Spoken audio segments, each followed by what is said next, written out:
ونستغفره أما بعد فأعوذ بالله من الشيطان الرجيم بسم الله الرحمن الرحيم سبحان الذي أسرى بعبده ليلا من المسجد الحرام إلى المسجد الأقصى الذي باركنا حوله لنريه من آياتنا صدق الله العظيم وصدق رسوله النبي الكريم إن الله وملائكته يصلون على النبي يا أيها الذين آمنوا صلوا عليه وسلموا تسليما اللهم صل على محمد النبي الأمي وعلى آله وسلم تسليما۔ اللہ کریم نے آج ہم سب کو عظیم دن دیکھنا نصیب کیا، جمعۃ المبارک۔ آج کا ہمارا موضوع، ہمارا درس، اللہ نے قرآن کے اندر ارشاد فرماتے ہوئے فرمایا، پاک ہے وہ ذات جس نے اپنے بندے کو مسجد حرام سے مسجد اقصی تک سیر کروائی۔ فرمایا اس مسجد کے اندر اللہ کریم نے برکتیں رکھی ہیں۔ مسجد اقصی وہ عظیم مسجد ہے جو کہ پیارے آقا صلی اللہ علیہ وآلہ وسلم سے سوال کیا گیا، پوچھا گیا کہ سب سے پہلی مسجد کون سی بنائی گئی؟ حضور نے فرمایا سب سے پہلے مسجد حرام، فرمایا اس کے بعد مسجد اقصی، بیت المقدس کو اللہ کریم نے سیدنا آدم علیہ السلام کے بیٹوں میں سے حضرت نوح علیہ السلام کے بیٹے حضرت سام نے اس مسجد کو شروع کیا۔ پھر تمام انبیاء علیہ السلام، سیدنا حضرت ابراہیم علیہ السلام کی ہجرت، آپ کا مسکن، آپ کے بیٹے حضرت یعقوب علیہ السلام، اور اس کے بعد حضرت داؤد علیہ السلام نے اس کی بنیاد رکھی۔ اور جب آپ اس دنیا سے اللہ جل جلالہ کے پاس پہنچتے ہیں، آپ اپنے بیٹے کو حکم دیتے ہیں، حضرت سلیمان علیہ السلام کو، فرمایا بیٹے اس مسجد کو تکمیل کرنا ہے، مکمل کرنا ہے۔ سلیمان علیہ السلام نے اس مسجد کو اپنے والد کی فرما برداری کرتے ہوئے، اللہ کا حکم بجا لاتے ہوئے اس مسجد کی تعمیر شروع کر دی، یہاں تک کہ جنوں کے ذریعے سے آپ نے اس کے اختتام پر پہنچے۔ ابھی 1 سال تکمیل کا رہتا تھا، مکمل ہونے کا رہتا تھا، آپ کے اوپر اجل، موت کا وقت آ گیا۔ جب آپ کے اوپر موت کا وقت آتا ہے تو آپ صبح سویرے غسل کرتے ہیں، اچھے کپڑے پہنتے ہیں، کپڑے پہننے کے بعد آپ اپنا عصا مبارک لے کر کھڑے ہو جاتے ہیں، یہاں تک کہ پورا 1 سال آپ اللہ کی جناب کے اندر پہنچنے کے باوجود بھی اللہ کی اس قدرت، اللہ کی اس طاقت کے ساتھ وہاں کھڑے رہے۔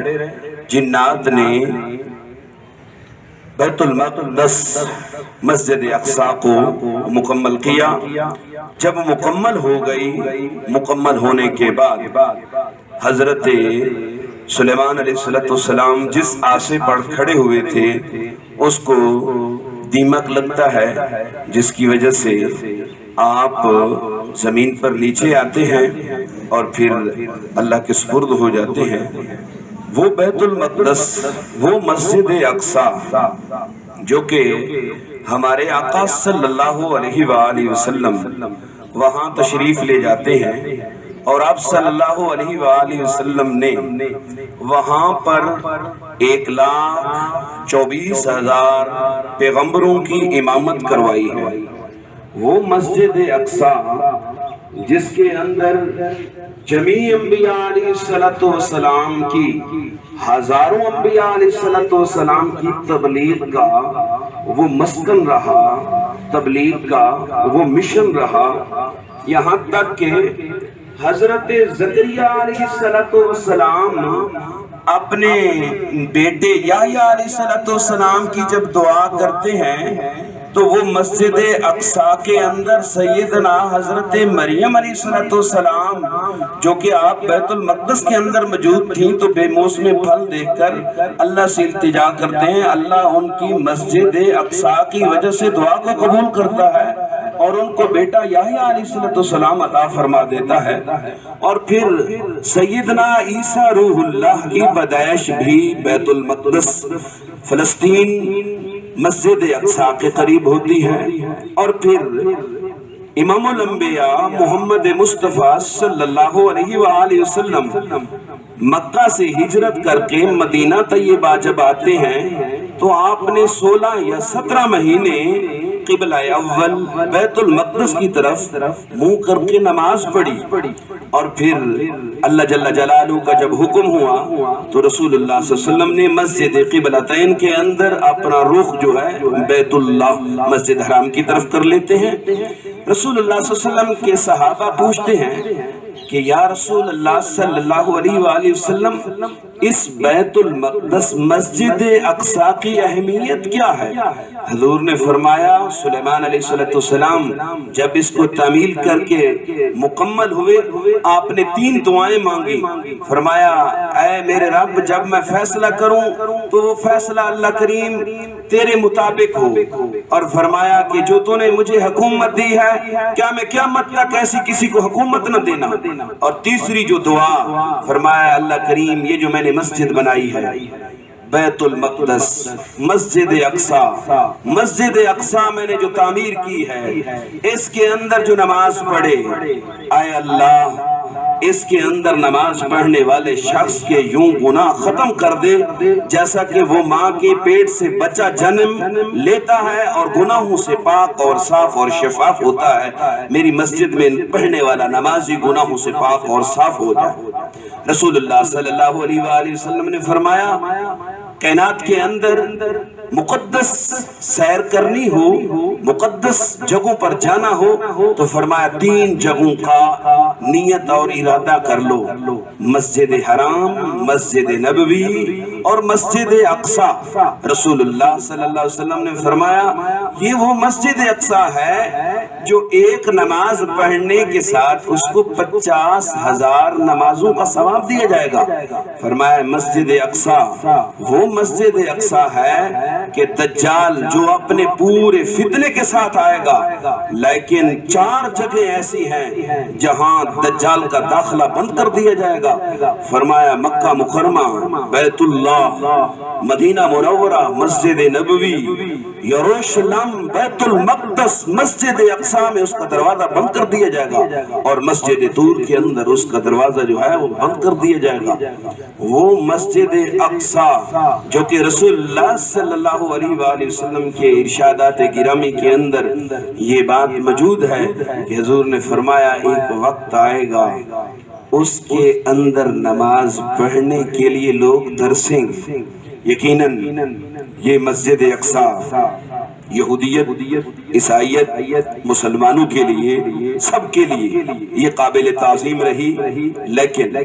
پھر اللہ کریم نے مسلمانوں کو سیدنا حضرت عمر فاروق رضی اللہ تعالیٰ عنہ کی وساطت کے ساتھ اس کو فتح عطا فرمائی، صلاح الدین ایوبی کے ساتھ فتح عطا فرمائی۔ پھر اس دن سے لے کر اب تک مسلمان اس مسجد اقصی کی آزادی کے لیے، اس مسجد اقصی کی نماز پڑھنے کے لیے، اس دن سے لے کر آج تک مسلمان اپنا جان کا نذرانہ پیش کر رہے ہیں۔ آج ہماری آنکھوں کے سامنے موجود ہے، ہم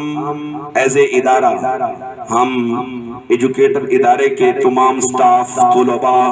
ان مسلمانوں کو سلام عقیدت پیش کرتے ہیں جنہوں نے اپنی جانیں تو قربان کر دی، اپنے بچے قربان کر دیے، اپنا سب کچھ قربان کر دیا، لیکن اپنی بیت المقدس مسجد اقصی کی آزادی کے لیے آنچ نہیں آنے دی، اور اپنی جدوجہد اور اپنی ہمت اور اپنی کوشش سے پیچھے نہیں ہٹے۔ لہذا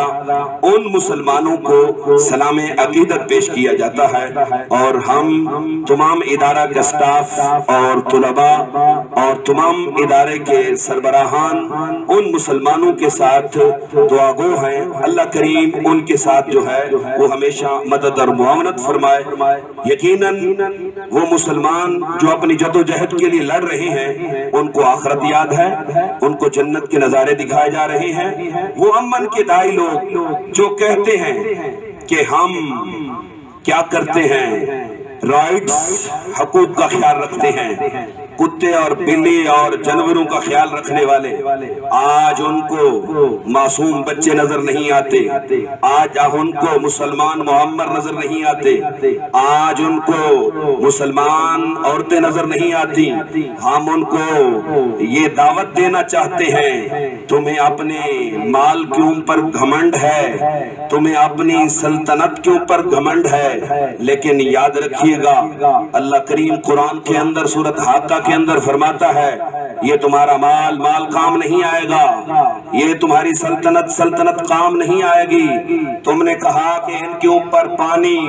کھانا، آکسیجن سب کچھ بند کر دو، لہذا یہ ارادہ اور یہاں سے یہ نکل جائیں گے اور بیت المقدس کو چھوڑ دیں گے، سب کچھ تو ختم کر لے۔ یہ آج سے نہیں ہے، یہ شروع سے یہ نظام چلا آ رہا ہے۔ کفار مکہ کے لوگ کہتے تھے حضور کو اور صحابہ کو ان کا کھانا پینا بند کر دو، ان کو روک لے، خود بخود واپس آ جائیں گے، خود بخود چھوڑ دیں گے۔ قطعاً کوئی ایسا نہ ہوا۔